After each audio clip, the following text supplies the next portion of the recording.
Again, circle back that idea of an athlete kind of getting into those late stages of a season, perhaps struggling with recovery, perhaps struggling with body composition. Are there any themes around nutrition that you find cropping up amongst the various sports that you guys sort of reinforce to your athletes? Yeah, I think, Marc, what amazed me was when we started working with women's soccer in particular on the sport nutrition side of things. I think given what we do, there's certain, I guess, pieces of knowledge or, basic information that we take for granted sometimes. What amazed me is even in these college athletes, how many of them do not know the difference between a carb, a fat, and a protein. Yeah. Simple stuff. And so sometimes we get so hung up on these really minute details when it comes to nutrition with these athletes, and what it actually requires that we step back and go, okay, so animal, plant, or mineral, and it's one of those things where, sort of educating them on nutrition basics takes precedence over everything else. And then once you get that understood and dialed in, now you can start to make the better adjustments. I think where we've probably had the most success is helping them understand that a calorie is not a bad word, it's just a measure of fueling, and it's helping them to understand that these are things you need to take in and try to get them to understand what it means to feed the machine. Here's the work you do. And I will say that from our standpoint, one of the things two things that have probably been critical in helping the athletes appreciate this to a greater degree is, one, the training load data that we collect. Because now, between GPS and heart rate, and actually showing, for example, one of our center backs that she burns in excess of 2,000 calories a game, that's an eye opener for them. And it's like, whoa, so wait, how much do I need to eat? And it's funny because they start to put it into the context of, oh my God, so you're telling me my 1,500 calories isn't enough. And so yes, that's exactly what we're telling you. Yeah, and you're like, yep, there you go. Now you're getting it, because they have this comparison point. It becomes really pretty easy math for them. The second thing that's helped us quite a bit are our biomarkers, because we're able to pick up on where certain deficiencies are.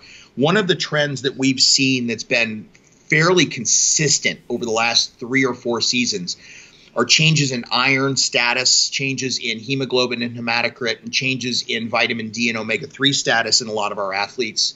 And as we've gotten that information and as we've understood where the changes started to occur, we've been able to address that a little bit earlier. And this season, we didn't have quite this, not that we didn't have any change, but we didn't have quite the same degree of change for most of the athletes that we've had in the past, because we can identify that as a dietary priority much earlier on before it ever becomes an actual problem.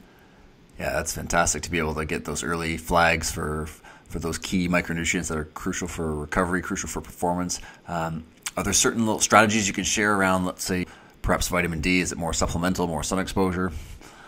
Yeah, so it's funny, right? Because we work a lot with soccer, so sun exposure doesn't seem to be, we can only have so much of that as it is, and they're outdoors a lot. But once the fall and winter starts to hit and they're later in the season, they're covered up a lot more. So plus you don't have quite the same degree of sunlight and things. So, that has been more on the supplement side, being almost prophylactic in the approach, anticipating the changes that we see. In terms of the iron, there were a number of girls that wound up needing iron supplementation to stem the tide, because it was dropping. And to tell you the truth, what's really interesting for us is, I don't know how familiar you are with the NCAA preseason, but with the NCAA in college sports, for a fall sport, their preseason is 2 weeks. Jeez, which not very long. It's a joke. No, and so what happens is you bring them in, you got all these players that you're trying to mesh, so coaches want to train. And I understand why, right? Because they feel this pressure to get ready for the season.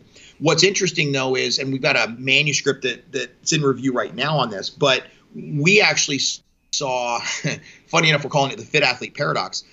We actually saw a couple years ago that, contrary to popular belief, our more fit athletes had the greatest breakdown in preseason. We're going, what in the world? And we look, and it's because turns out they do more work. So if you look at their training load, because that's one of the reasons they're more fit. And so what they do is they make up for the less fit players.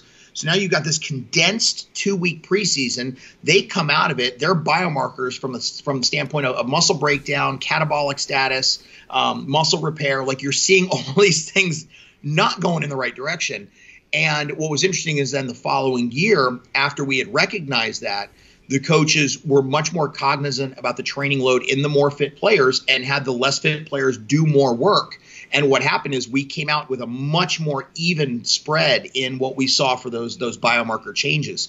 So I think that, recognizing the intensity of that preseason is pretty critical. And so I think where we started to see even just immediate changes in iron and omega-3s and things like that was even in preseason. So what we've tried to do is we've tried to start this process much farther out. So while they might not be able to start their official preseason until, August 1 or whatever, the way their off-season training and approach is shaped up, we really start at July 1.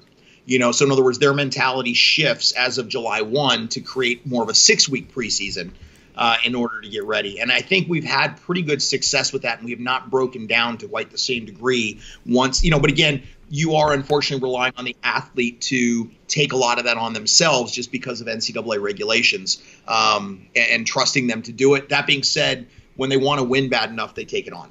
On the stress hormone side of things, if we look at these, you mentioned the biomarkers, where are we at the moment in terms of, the reliability of certain biomarkers in terms of whether it's, is that functional overreaching, non-functional overreaching, overtraining? And can you share some of the key biomarkers that you guys have found to be more valuable? Yeah, and actually, let me start with this to put it into context for that. So I think if you look at some of the research data on overreaching and overtraining, there's quite a bit of divergence in terms of does this biomarker really correspond to it? Are biomarkers useful? And it's been a mixed bag. But I will say this too: I have a real problem with the current state of the overreaching literature, and what some have actually called overtraining. Which, I'm sorry, if you bring somebody to the gym for 4 weeks and you just crank up the volume, that's not necessarily overtraining. And I think one of the things that we've hit on that I think is really, really critical in all this, if you use the current research basis to try to formulate some recommendations for this, lab-based studies are incredibly contrived when it comes to overreaching. They are. They're highly fallible because you've now taken out a majority of what also contributes to an athlete's stress. It's not just about training volume. It's about sleep. It's about their diet. It's about the travel stress. It's about team dynamics. It's, take your pick. The body's not going to distinguish when you have these higher levels of stress. And so I think that going on some of the previous studies where these are 2 and 3 and 4 week studies and they go, oh, wow, the biomarkers didn't really change. I honestly don't put a lot into that in terms of stock because that's not even close to a real world example for an athlete. Especially when you have an athlete who might train 20 plus hours a week, but also goes to classes and also has 2 flights to catch this weekend for back-to-back games, things like that. So what we found was, as we started to get a handle on training load, we started to find that training load became pretty consistent across players. We were getting, good data on, number of sprints, on accelerations, on time spent in different training zones and things like that. But it didn't fully explain the biomarker changes. And all of a sudden we started to layer on some other factors, including sleep quality, more so than quantity. Quality was a little better predictor. Yep. But we started to see some of these things actually start to match up with the biomarkers. But more importantly, the biomarkers started matching up with performance, especially power output. So when we start to look at it, there's a number that we rely maybe a little more heavily on than others, and others that what we're doing in our research, though, is we're trying to identify where we can start to put these into buckets. So rather than looking at sort of an isolated biomarker here and there or whatever, given that you do have individual differences, we are trying to cluster these in a way that gives you almost more of a heat map in terms of changes and what we're seeing. But certainly cortisol, and what's interesting is we're finding more utility in free cortisol than total cortisol, matching up to some of the performance markers. Same thing with testosterone, that we've seen it both with total and free there. We actually had some interesting results this year with IGF-1 and growth hormone and the relationship to certain power outputs and body composition as well, but also strength. Interesting. Which was pretty cool. That was a little surprising in terms of how strongly they were related. But then when we start to look at things like iron, omega-3/6 ratios, vitamin D, ferritin, those all become relatively important for us. We look at creatine kinase. While I know it's a surrogate for muscle breakdown, some of the data on its utility, even compared to MRI, is actually pretty good. But what we try to do is we standardize when we do our blood draws. So, for example, with the women's team, we'll do them roughly 18 hours post match. So they normally play either a Friday, Sunday or a Thursday, Sunday schedule in season. And so then Monday morning, we will do resting blood draws. And we do that once a month because everybody always says, how do you control for menstrual cycle? And you're like, you don't. First of all, it's a female athlete and you're not going to control for it.